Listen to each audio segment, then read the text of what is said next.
Hello, my name is Damon, and I'm going to be doing my presentation on World War II. Alright, so what are some of the early causes? So, the Great Depression, it wasn't just a uniquely United States situation, it was happening all over the world. For instance, in Germany, they had a 30% unemployment rate. Due to this unemployment rate, the Nazi Party was campaigning themselves as for the people, so they were getting the support of the common workers. In 1933, they passed the Enabling Act, which gave Hitler the power to make any and all laws for the next 4 years.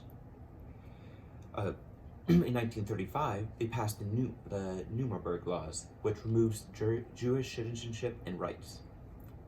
Now, what are some of Hitler's early actions? In 1936, they dispatched the German military into Rhineland. In March of 1938, and a couple years later, Hitler invaded Austria. In 1938, Great Britain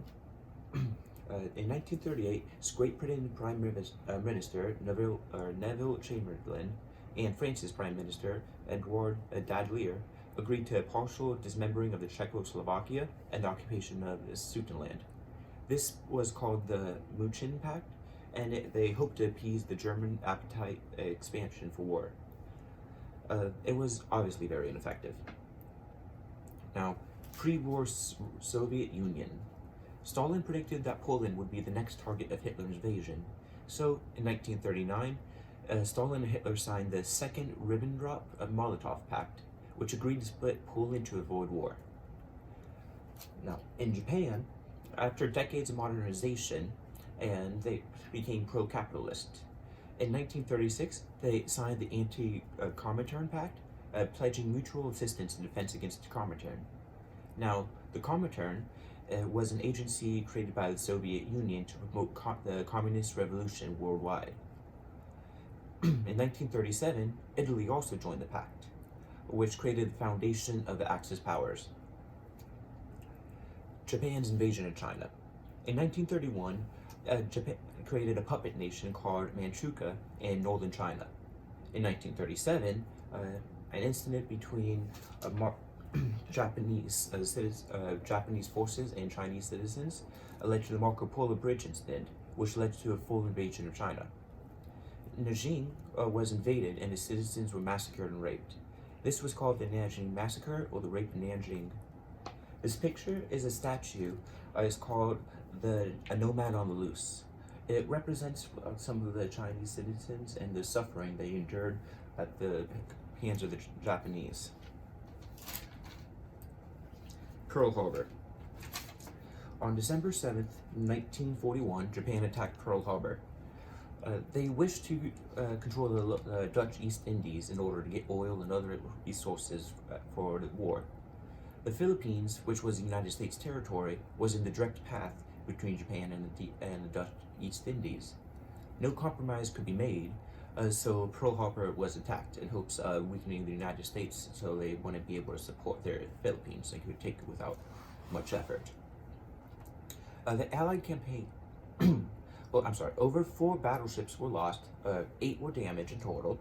They damaged several different war cruisers, 19 different ships, and over 2,403 United States servicemen were killed. President Roosevelt referred to this as a date which will live in infamy. The invasion of Europe. The United States landed in North Africa in 1942. They joined the British, and the Allied campaign secured control of the southern Mediterranean and the Suez Canal and Egypt as well. They fought against the Africa's Corps and the Italians. Once the Africa Corps and the Italians were defeated, the Allies then pushed for Italy in order to defeat Mussolini. The reason they went after Italy is because it was seen as the vulnerable underside of Europe. D-Day. On June 6, 1944, the Allies stormed the beaches of northern France and Normandy.